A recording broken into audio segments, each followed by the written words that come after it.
Welcome back to the Ripley Recall. This podcast will focus on the people, the mission, and the innovations that make up the citizen soldiers and airmen here in Minnesota. You can follow us through any of your streaming platforms about the latest events and activities of Camp Ripley and the Minnesota National Guard. Yeah, it's a great opportunity here. So we're kind of kicking off this new year with setting up the podcasts and trying to get more communication out there. That's been one of our big priorities, and everything has been the communication and whatnot through the communities and our transparency through all of our neighbors. It's the opportunity for us to be good members of the Central Minnesota community. So I'd like to take this opportunity to introduce Lieutenant Colton Rossow and Staff Sgt. Jorden Newbanks, part of the Public Affairs Office. Welcome, guys. Hey, thanks for having us, Mr. Housey. Thank you. Yeah.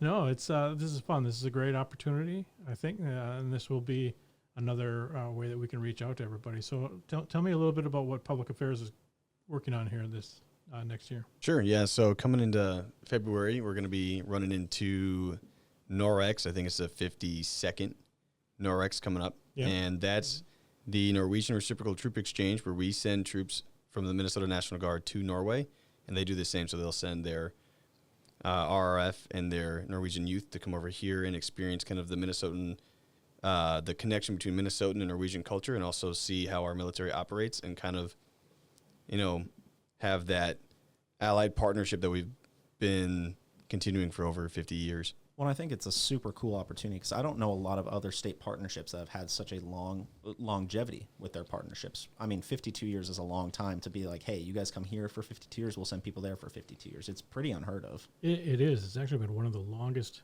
continuously running exchanges in the Department of Defense. So, I mean, that's all the branches included. It's one of our opportunities, and it's the connection that we have with the Scandinavian culture, but it is one of the opportunities that we have to work with one of our allies and understand that relationship, whether we're at home or overseas. No, I think that's super cool. And then, Sgt. Newbanks, what really goes into this event? Because I know you've been doing a lot of planning with it lately. What are some of the big key events that happen? And also, what can you tell us about just the exchanges that you have with these Norwegians? Sure, yeah. So I guess my first exchange I ever had with the Norwegian Exchange was the 49th annual NOREX. And I went to Norway and got to experience their side of things before I ever got to experience our side of things. And it's pretty much the same thing here and there. It's a lot of cultural experiences as well as military training. So they do a lot of winter survival, and we kind of focus on like basic marksmanship, and the RF will go through simulated training exercises kind of on the back end of the Norwegian Exchange. But a lot of these events include like shooting the M17, or some years they'll go to shoot the 50 cal. They'll ride in some of our vehicles. And they'll also get to experience on the cultural side of things, right? They'll do like an American meal and a Norwegian meal. So each side will come in and bring in different foods from their cultures, and it's a big event, and everybody gets to learn more about each other, have more of like a casual sit down, more of a friendship gathering. And on top of that, everyone kind of lives together, right? So throughout the 3 weeks that you're with these Norwegians, you're getting to know them personally, building friendships, and it's a lot of fun. I think it's really good and very valuable for continuing a strong partnership in the future. Well, I know one of the big things you talked about, too, is you really like when younger soldiers come over, so you're able to work with them and kind of help develop their skills, and they can show you a new perspective from their Norwegian side of how they do public affairs. Absolutely. I knew the last two public affairs specialists that I got to work with were fresh into the Air Force. So they had been in the Norwegian Air Force for about as long as I had been in working at Camp Ripley, so about a few months. So working with that younger generation and being able to show them and give them tips on how I do my job, hopefully continued on so they could use that on their job and become public affairs professionals on their end. And that continues with every MOS that's involved in the exchange.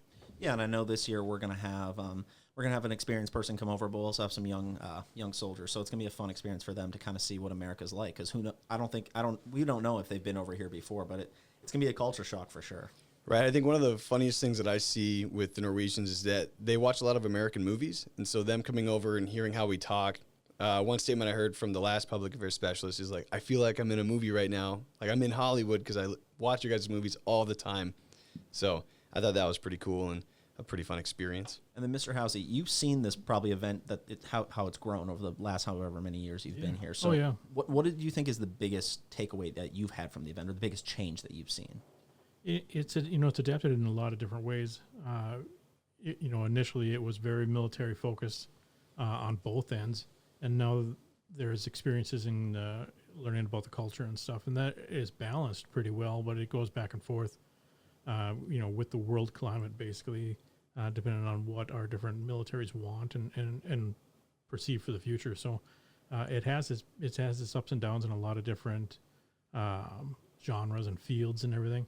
The best part, I think, especially from our perspective, is that I always think about the comment, if you're not in the woods and a tree falls, you don't hear it. That whole thing, right? So to not be able to document and tell the story about this program year from year, it is an opportunity for our office to work really diligently about that. It's not just taking pictures so they can be filed away somewhere. It's really about sharing the different unique experiences of the Norwegians and the Americans, the connection that they put together, the friendships that they maintain even over the years after the exchange is over with, and then what the forward outlook is. No, that's really awesome. And I think, too, we're talking a lot about Norix right now, but we got a lot of great events coming up in 2025. Sergeant Newbanks, Mr. Housey, what are some other cool events that you're excited for this year? I'm really fired up about some of the historical projects that we have coming up. We do a focus right now with the Minnesota Military and Veterans Museum here in Minnesota. They are adapting to a new building and starting the project to build that and the new compound for it right now off base, which will be great for access for the public. But they want to develop some of their exhibits and whatnot. And one of the things that they're offering for us is an environmental classroom to tell the story of Camp Ripley proper, and then the coexistence and the impact that the environmental program has had. We have a nationally recognized, in and out of the military, award-winning environmental team. And when we go to different conferences and different programs throughout the country, it's always the Minnesota environmental program that they try to emulate and they try to talk about. And I think all the meetings that we've been in, too, with them, they just seem super passionate about the project, and they really want to hear the team's input and really make sure that this is not something that we just do. It's a project that is going to have lasting impact for generations to come. So I think it's something that needs to be done right, and I'm glad we have the team that we have to get that done. Yeah, certainly. And it is a very cool story. I think a lot of people don't realize that it's not just making sure that oil spills are cleaned up properly. It's things that maintaining the environment and balancing the military training mission along with the environmental stewardship. It's something that we have focused on for quite a while, and we've been very successful at it. The area that Camp Ripley is now, it used to be a clear-cut desert, and they built the military reservation here and a lot of training ranges. Since then, the forests have come back and the animals have come back. And our ability to maintain that while still doing tank gunnery or land navigation or airdrops has been a big thing. That's awesome. What about you, Sergeant Newbanks? I'm pretty excited for Snow Crab X. So we're having the United States Navy show up, and they do a lot of their winter training here coming up. Pretty sure that's this month or next month. Kind of around the same time as Norix. But I like to see them go, and they have their Navy divers, and they'll show up, and they do a lot of ice dives, and seeing that is a really cool process, and kind of their SOPs and how they'll go underneath the water, under the ice, and they'll be under there for a long time, and it's freezing cold. And so I'm really hoping that the weather, it's probably a bad thing to say for most people. I'm hoping it gets colder, but I really hope that training does really, really well because it's really cool to see. You don't want it to get colder. You want more snow. That's what you're really asking for. I'm cool with either, but for them, I'm assuming they'd probably want to be at least some sort of a frozen lake to do that training that makes sense. Well, I think each time that they come here, it's an intimidating circumstance for them because they come from Hawaii, bases in Hawaii, the Florida Keys, and Virginia Beach, and then they come with a 90-degree difference from where they were to where they are, and it's pretty big. Right, so 60 degrees. They're like, oh, it's so cold, and we're out here in T-shirts. And well, that's not too bad. Well, guys, thanks for joining me for this first segment here. When we come back, we're going to kind of talk about what happened in 2024 here at Camp Ripley. So please stay with us. We'll be right back. and welcome back to the Ripley Recall. So I know we were talking a lot about what's coming up in 2025, but I think 2024 was such an important year, not only in the history of Camp Ripley, but what we were able to accomplish. I mean, in 2024, we were the third most used National Guard base in the country based on man hours with over 700,000. But besides the man hours, we had a lot going on. Mr. Housey, do you want to just talk a little bit about what Camp Ripley was able to accomplish this year? Yeah, our focus and the directive that's come down from the Minnesota National Guard Adjutant General all the way through the chain and through our command team and whatnot. It's been a very big focus on maintaining that support for our customers here at Camp Ripley. That's military and civilian, all branches and all different departments, local, federal, state. Also, while doing that, being able to keep that holistic health going on, and that's everything from physical fitness, mental health, and maintenance with the family unit and everything. So it's been a big push about bringing families in, having family day. Our focus for the interaction with the larger group, the team building within the unit, all that kind of stuff. But our busy days, our busy years are becoming busier, and our not so busy years are becoming busy, and that's kind of a trend right now, I think, and it'll continue on for the next couple of years. Well, yeah, that's awesome. And I know besides just the infrastructure that we're building here, we had a couple of cool events. Jorden Newbanks, you want to talk a little about some of those specifically? Right, yeah. So one of the big events that we held this summer was XCTC, or Experimental Combat Training Capabilities, and they're kind of like a mobile, training exercise, right? So a lot of units came from out of state, active duty, and National Guard, showed up to Camp Ripley and held a 2.5-week training exercise where they're just out in the woods and training as if they were on a real, battlefield. And it was a really cool event. We had Apaches show up. We had, like I said, active duty show up. And it was just a lot of bodies in one area. And a lot of really cool training was done. Well, I think that really ties into the excessive man hours that we had for training this year. I know when I was working down at State Public Affairs office, all the articles throughout the entire summer were all about Camp Ripley. And I think another big thing that's happening at Camp Ripley in 2024 was the opening of iSportsman. And iSportsman is a super cool program that allows hunters to come onto Camp Ripley and reserve spots. It was our first year, and I know we'll be talking with the environmental team later this year a lot about iSportsman. And from my perspective, too, that not only gives people the opportunity to come onto Camp Ripley and understand what camp is, but it gives people that have been here before a chance to come back and really experience camp for another time. What about you, Mr. Housey? Yeah, again, that those focuses outside of the training or mobilization cycle and whatnot, those focuses are very important. So the addition of iSportsman as an MWR program, and we're kind of rearranging our hunt system a little bit and things. With the addition of that, the addition of things like the USO and some of the other morale, welfare, and recreation spots around base, giving us a little bit more of an opportunity to, do with things other than training, it has been a benefit. It's helped the full-time folks out a lot. It's helped out a lot of our veterans communities, the additions and development of Deep Park Woods, and the plans for that going forward. The hunt programs, again, like the USO efforts every time that they've come through here and worked through us. And it helps modify training and prepare soldiers so they can go out and do their best. That has been a big thing. Mentioning XCTC and whatnot as part of that, training capability and whatnot, being able to organize things, not just, firing weapons and doing maneuvers and things like that, but to be able to do the behind-the-scenes elements and the logistical parts of it. And that's been, this will be kind of a segue for one of our new developments in 2024, which is the, 4-siding railhead that we've added. So we actually have 6 railheads now, capabilities with Camp Ripley to ship brigade combat teams, vehicles, and equipment here, have them unload, go into the field and train, come back, wash that stuff off, put it back on the rail, and send it home in the most efficient way. And it's another training opportunity for mobilization based on you being able to pack up all your stuff and be able to deploy anywhere in the world.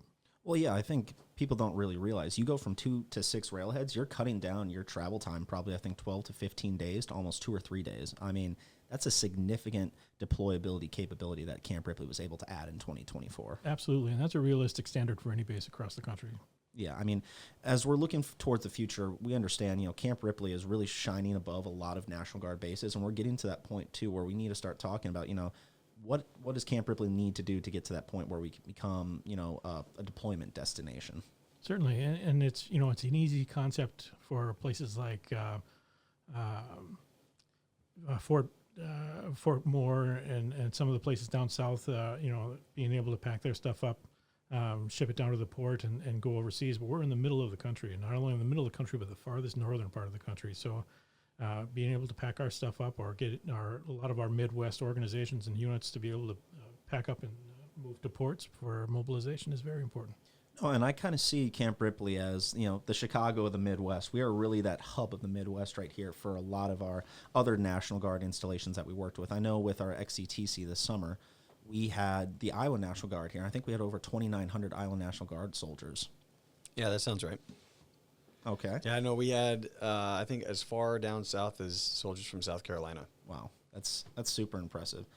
And as we look back into 2024, I know there was a lot of things were changing, just not only in the way that public affairs ran. We were able to move over from our old building in 8-1 across the street here. And Mr. Housey, can you kind of tell us about exactly what that means for the public affairs team here? Yeah, our expansion, our opportunities are only growing. And everything that we've developed is developed along with the technology boost. So every time a new piece of equipment comes in to make our jobs easier, it just, in a way, it makes our jobs a little bit harder because we add another little spoke to the wheel that what we can do. But with our abilities here, we have a full size studio that we're able to do photo and video interviews, all kinds of things with. We're able to do things like this podcast event. We're able to do a lot of digital work, be able to print things and to be able to organize stuff. So being able to focus in this office, it used to be just a small office with a desk and a typewriter, and now it's a major capability with digital reach. No, it's a really great facility for us to have the capabilities to promote exactly what the National Guard is doing, and specifically what Camp Ripley is doing here on a daily basis. What about you, Sergeant Newbanks? What do you think about this new office? It's really, really nice. I remember when I was on ADOS here, active duty operational support, I had just become a specialist, brand new specialist, and I was working with Housey for the first time, and we were in like an office shared with the Joint Visitors Bureau. Yeah. And I think we had 2 cubicles to ourselves, and we finally cleared out one closet, and they were like, hey, Specialist Newbanks, go sit in this closet, and this is where you're going to go work. Yeah, this is your new office, a 4x4 closet. Right, that's pretty much what it is. I had my little plant, and that was the only decoration in the office for the few months that I had. So you like your 3x3 office that you have now? Yes, I really like this is a really, really nice studio, and then the fact that in order to get our equipment, I just take a right turn, and all of our equipment's there and laid out and ready to go, and I can grab gimbals, microphones, lights, and I can be ready to leave in 5 minutes, and then I can come back and edit right away, and we've got multiple computers, Adobe products, and really nice equipment that allows this transfer of data and imagery to go really, really quick and makes our lives a lot easier, and the products to turn out a lot better. Well, yeah, because if you're actually having the time and the capabilities to actually produce good products, even though you might be in a separate space and you might have to take a little bit more to connect with somebody, you have the ability to really showcase exactly what you were able to see out there on the training. And I think, too, like you were saying, making things more expedient, it's like the railhead. I mean, the more time we have to produce these products, the better quality products we're able to do. I mean, we were able to do that short video from the Army-Navy game this year, which I thought was really cool. That was a Sergeant Newbanks specialty right there.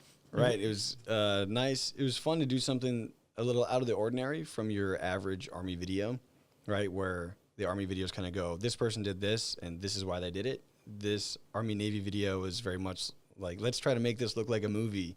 And we got guys dressed them up in some really sweet outfits and then threw them out in the woods and had them run around, and we added effects to it and got that done really, really quick. I think we filmed and edited 3 days. 3 days total. Yeah, 3 days total, which is pretty unheard of. Well, that was a very short suspense situation, and that's a benefit to our organization now, our task in our organization. So getting the word out, getting on those short suspenses is very important. The communication is a lot faster nowadays and things. It's not that we're telling the story of what happened last week. It's telling the story of what happened an hour ago. No, that's awesome. Well, guys, here we're running out of time for this segment. So when we come back, we'll talk a little bit about more what's going on at Camp Ripley and what we're doing here. All right, please stay with us. We'll be right back. And welcome back to the Ripley Recall. And I know we've been talking about a lot of products that we did last year and a lot of new products that we have coming up this year, but I think a really interesting product that has been in the works for a while, and it's really starting to become something that we're putting a lot of focus and energy into, is the 100-year centennial book for Camp Ripley. And I know, Mr. Housey, you've been a part of this for a while.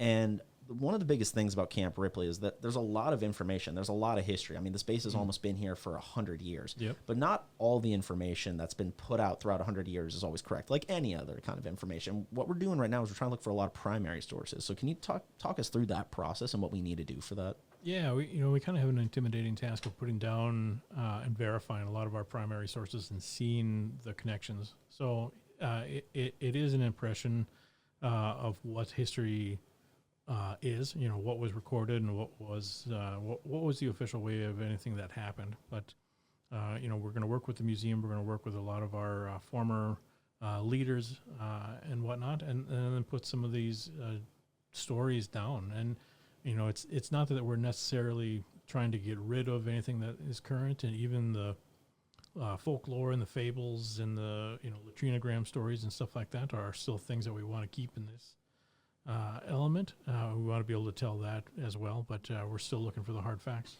No, and I think that's great. We're looking for the hard facts. But like you said, there's a lot of not only history at Camp Ripley, but there's a lot of partnerships and a lot of people that have put a lot of blood, sweat, and tears into making sure that Ripley is known and the history of Ripley is known. And Sergeant Newbanks, you've been here for a couple of years now. I'm guessing you've heard a couple of stories about Camp Ripley. Do you got any favorite ones that come off the top of your mind?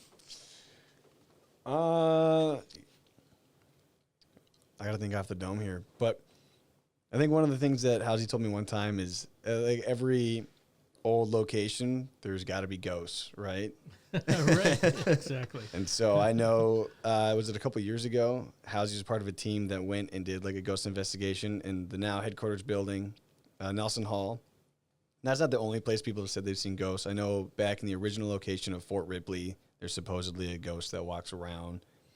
He got lost in the winter time, collapsed. He's just been out there roaming ever since. Yeah, but I remember there's a video on YouTube, and I remember I saw that, and you guys had a spirit box and everything, and spooky noises, and so this is interesting. I want you to tell us a little bit about this, Mr. Housey, and we'll have to get the link for this YouTube video put up there so people can actually go and see it. Well, the original headquarters for Camp Ripley, which was started in the 30s, and has been expanded on since, and it was an officer's quarters, and it had a full kitchen in it, and a maid staff, and all these kind of things. So Nelson Hall, which is the post headquarters now, again, has always been haunted. And all these stories have come out of it. Even when the DNR occupied it as their headquarters for a while, there were a lot of different stories about noises and people walking up and down stairs, and there's not anybody in the building except for one person or whatever. And so on Halloween a couple of years ago, we were organized with a paranormal investigation team and came in, and then we brought our cameras in and documented their process and whatnot. And it was very interesting. It was very exciting to see some of the things that they did and, what kind of possibilities there are in this haunted building. Well, I know I haven't been here that long. I've only been here since September. But every time I walk in that building now, I've seen the video on YouTube, and every time I feel like, okay, I don't know if I want to be here really, really late at night unless I got some Noric stuff coming up. But besides that, I mean, they did do a really nice job redoing that building, though. So the headquarters does look really nice. So I'm glad that, maybe the ghosts will like it over there. Yeah, certainly. It's comfortable. Exactly. Right. With a lot of history, there's got to be something that goes down, right? Exactly. Almost 100 years, and you'd think. Well, I think, too, one of the biggest things that doesn't get talked about enough is just the amount of changes that have happened at Camp Ripley over the last 100 years. Because, I mean, besides the main gate that you drive into, I mean, that's probably changed too since then, but there has been crazy amounts of changes. I mean, you've looked at some of the history into it, Mr. Housey. Like, what are some of the craziest things that you found just in the history of Camp Ripley? Well, it's wild just to see, large-scale, wide-angle aerial photographs and whatnot of the base, and it's like the first soldiers that came here for training on June 14th of 1931 were arrived by train. They got off the train. I think they were coming out of Mankato, in the St. Paul area, and got off the train and went to their training area, set up their tents instead of in air conditioned or heated buildings, set up their tents, and then they would get up, right, have formation right outside their tents, walk 10, 20, 30 feet, whatever it was, to the rifle range, and fire. And now it's extremely different. We have 53,000 acres as opposed to the 1,000 that we initially started with, and then we have maneuver lanes and react to contact lanes and mine simulations and medical simulations and a lot of this different stuff. Well, I was going to say too, I don't think you can just walk to the rifle range right now unless you're going on a couple mile ruck march there. Exactly. But just the improvements that we've made here and the state partnerships that we have. I know that MnDOT uses our resources, the state troopers use our resources, and they can want to continue using our resources because we put a lot of time, energy, effort, and funds into making sure that Camp Ripley is state of the art as it possibly can be. Yeah, we're very much a state facility. We are, we're state organized, but we're federally funded in order to maintain that federal military mission. But to be able to utilize this space, our state partners, like you mentioned, the Minnesota Department of Transportation, they come here, push sand around before the snow falls, getting all their snowplow drivers ready to go. The State Patrol has had an academy here for over 50 years. The DNR comes here to do all their certifications. State and local law enforcement from all over come here. It's been a big effort. And I think a lot of youth actually use this place too. We've had a lot of youth come up here not only to experience Camp Ripley, to kind of see what it's about, but also we actually had earlier, back in 2024 at the end, in December, November, we had a couple schools come out here and do some shadow programs with us, Sergeant Newbanks. Could you talk a little bit about that? Right, yeah. The Little Falls school area, and correct me if I'm wrong, I can't remember the second school. Pillager, I think it was. Pillager and Little Falls. Right, we had this really cool program put on by Garrison Command Sergeant Major Hofstad, and he did a really good job of communicating to the schools and getting these students to come out and job shadow kind of the day in the life of a soldier or an employee working at Camp Ripley. So, and to learn the trade, the different trades and stuff. Right, yeah, it was kind of, they got to go and experience things like CMA South, so your maintenance facilities. They got to go work with IT. They got to work with the public affairs, and range control, everything else, and firefighters. So it wasn't just, one job, go look, spend 3 hours, and move on. It was they got to get to know some of these soldiers, look at, actually fixing a vehicle, or I took them out and we took photos of an event downrange, and I showed them the process of editing the photos, captioning the photos, the basics of still photography. And I remember the first day we had one student that was here, and then the next day we had 5 who were interested. For your information, audience out there, Sergeant Newbanks did such a great job that all the kids started begging to come to the PAO team. So I will give that credit to Staff Sergeant Newbanks right there. I may have promised possible explosions, but yes, he may have promised possible explosions. That didn't really happen. Hey, things change. Well, we got a couple minutes left here, and I think another thing that I want to talk about is, as the PAO team, we're not just sitting in our office all day editing photos and everything. We're actually going out into the field, like you talked about. Like, can you tell us what that is like, going downrange and kind of seeing all these cool things that you get to experience? Yeah, I think it's one of the most rewarding parts about being in the trade of public affairs is that I get to go and see every aspect of the Army and the Minnesota National Guard. So I remember I was talking to my brother, and he's also in the Minnesota National Guard. He's a 12 whiskey carpentry masonry specialist. He's also does search and extraction, and he does a lot of really cool stuff. But I'll go and talk to him about what I'm doing at work. He's like, "Well, you on a helicopter today?" He's like, "I've been on one helicopter ever." And he's like, "You talk like you go on helicopters all the time." Or he's like, "You got to go and work with Air Force Special Forces for a week and everything else." And I, just because I have the ability to be here and the privilege to be working at Camp Ripley, I get to go and go down range for an entire day, almost in the summer, especially almost every day for an entire week, or throughout the 3 months that all this annual training is happening, and experience different units like artillery, infantry, aviation, and throughout the rest of the Army and other branches too. Like I said, the Navy's going to come here. Air Force is here all the time. We even met some Marines today. They came in. They were looking for a different building, but we still helped them out. Right. And so just getting to experience all these different aspects of the military in general is really rewarding. And having the ability to see that at Camp Ripley, because Camp Ripley provides so much to every branch, is a really cool experience. Thanks, Jorden Newbanks. We will be right back. And welcome back. And I know, guys, we've been talking a lot about a lot of new cool projects that have happened on Camp Ripley, but I think one of the most unique and probably one of the most progressive from the Army is the childcare that is being provided now at Camp Ripley. So, and we just found out yesterday that our third childcare facility is being opened up. So this past year, we opened up 2 childcare facilities, and one is opening up next week. So we're super excited about that. And, you know, coming from a guy that doesn't have a family, I still think this is such an important thing to have, because a lot of our soldiers are people that have families, that have kids. And for the workers at Camp Ripley to be able to be near and close to their kids if something does happen, and we are calling it, you know, the safest daycare in the world. I mean, it's behind the pretty big walls, so no kids are getting lost on Camp Ripley. Right.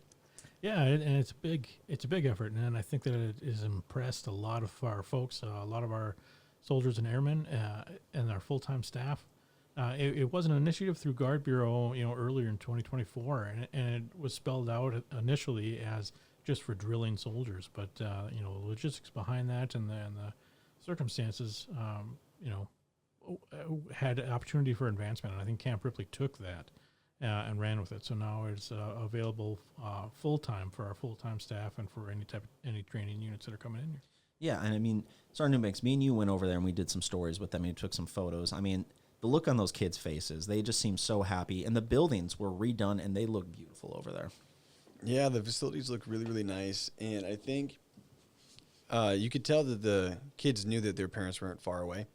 They were looking right out the windows looking for their parents, and then instead of, you know, after work, now you're waiting 45 minutes for your families to come and pick you up. It's a 2-minute drive from work to your kid.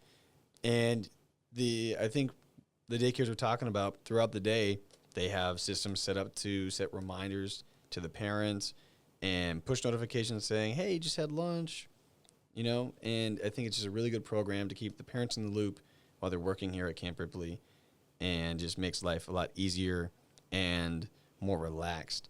And I think it's a really, really good opportunity for Camp Ripley to provide that for those parents. And it's also really cost efficient. I mean, right now you're saving thousands of dollars every single year, and you're providing a very convenient location for soldiers to drop off their kids and pick them up. Like you said, you don't want to be waiting 45 minutes or an hour after work to go get your kid and try to pick them up in a snowstorm when, hey, you know, snow's coming. Hey, my boss let me go. I can go pick up my kid. I can get him home safe and sound. Right. Yeah, absolutely. Absolutely. It's a big effort. And, you know, I think that on the outside, somebody will probably look at this as the Army going in kind of a softer way. It's more of a direction of focus for a more efficient way. So when you don't have to worry about those things at home, you don't have to worry about the hot water heater breaking on for your spouse while you're deployed, or you don't have to worry about where you're going to put your kids while you're going to work and things like that, somebody caring for your family. Those things help you focus differently on your job, on your skill set. And it's a force multiplier for us, for that provision to be available and make our soldiers and airmen more ready to go. Exactly. I think you hit the head right on the nail. I mean, so like you said, some people will look at this in a certain way, but from a leader's perspective, if I know, or just even if I was a parent, if I knew my kid was safe and sound, I'm focusing on my job 100%. I mean, there's no distraction then, right then and there. You know, another thing that's coming up, you know, through our different projects and whatnot is our communication efforts, right? So like I mentioned before, it's important to be a good neighbor and to be able to access the community, you know, communicate with them, again, our transparency, and then our efforts back and forth and whatnot. So our existence and whatnot comes from the community. So if we can't, you know, interact with them, then we're kind of missing out on an opportunity.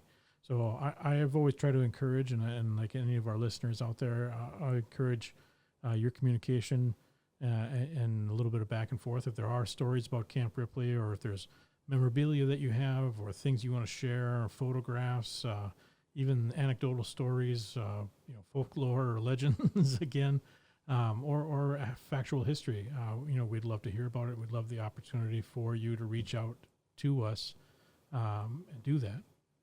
Yeah, I think this is one of the great things about this format is that we're able to actually connect with our listeners and connect with our viewers out there. And if, like you said, if they want to provide anything to us, how can they reach us, Mr. Housey? There's multiple ways. Of course, you can look up our different email addresses and things like that off of the Minnesota National Guard websites or just by, Googling Camp Ripley. We do have social media platforms out just about everywhere. You can find information about us. Or you can reach us through, the phone number at my desk. You can call me right at my desk is 320-616-3122. I'd be happy to listen to you or, point you in the right direction. Of course, everything that we'll have, we'll document and share with the museum and, be happy to do that. Yeah, and we'll make sure you get the credit for that too if you do call in and listen to us. So, Sergeant Newbanks, we got a couple minutes left here. Is there anything else you really want to let the viewers know before we let you go? No, I'm just really excited to start off this podcast. I think it's a really cool event and a really cool thing to get started. I've never been a part of a podcast before, and I think this is something that's going to be really beneficial for Camp Ripley in the future.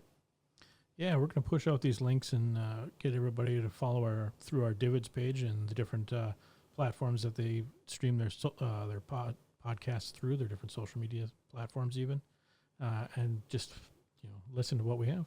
Yeah. Well, Mr. Housey, Sergeant Newbanks, I really want to thank you guys for coming on the show today. I know this was our first time doing this, so we're super excited to continue to do this weekly. I know that we'll be uploading this to our Spotify. We'll also be uploading anywhere where you can get your podcasts, our Facebook channel, as well as our YouTube channel. If you feel like you have any information that you want to bring to us or the Camp Ripley team, feel free to reach out to us at MinnesotaNationalGuard.com. You'll find Camp Ripley. And I just want to say thank you to all the viewers for listening today and have a great rest of your day and enjoy your weekend.